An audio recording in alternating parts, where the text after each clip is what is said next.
will be focusing on another area of major controversy, the spiritual relationship as given by God between the Jewish people and the rest of the world. What we'll see is that what this verse spells out can be a curse, or it can be a blessing. Genesis 12:3 reads, "I will bless them that bless thee, and curse him that curseth thee, and in thee shall all the families of the earth be blessed."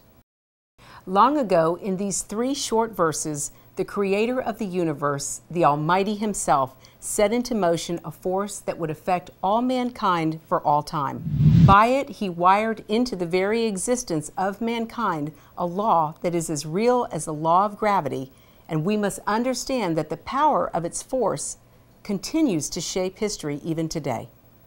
For while this ancient text has been forgotten, obscured, and discounted in most circles of modern-day life, the ongoing effects of it are chronicled daily as front-page news.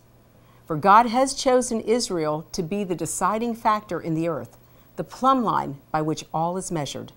This is the hour that not only individuals, but whole nations are aligning with the blessing or the curse, depending on whether they choose to reconcile with God's plan for both the Jewish people and their covenant land. Those who align by defending, aiding, and honoring them will be blessed. But for those who do not acknowledge and embrace this truth, for those who ignore and transgress God's will, as stated clearly and repeatedly in His Word, they will decline.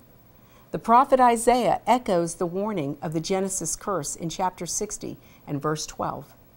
For the nation or kingdom that will not serve Israel will perish. It will be utterly ruined. And in chapter 49 and verse 25, Yahweh warns yet again, I will contend against those who contend against Israel.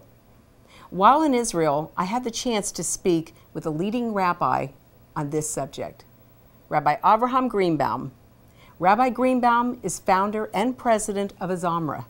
He established Azamra to help reconnect those in the Jewish communities who are not connected to Judaism. He gave me new spiritual insight into the Genesis curse.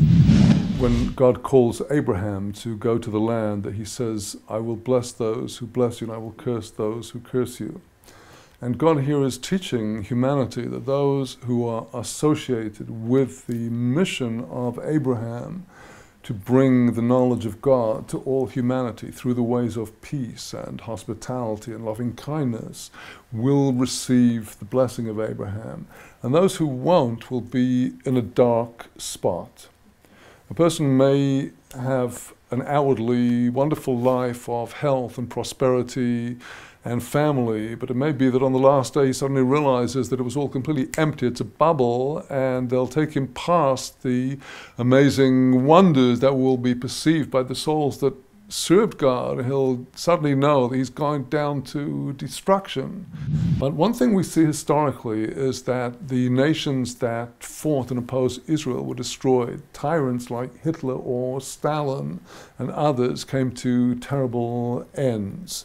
And God is a God of perfect justice, and He does not oblige any member of any nation to follow the character type of that nation. If depicted negatively in the Bible, everybody has perfect free will to be righteous or to be wicked, and those who are righteous will get their reward, because God does not withdraw the reward of the tiniest of His creatures, and those who are wicked will find they cannot get away with it.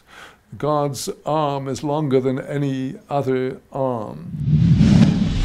We're going to take a walk back through history to examine a few examples of the Genesis curse in action.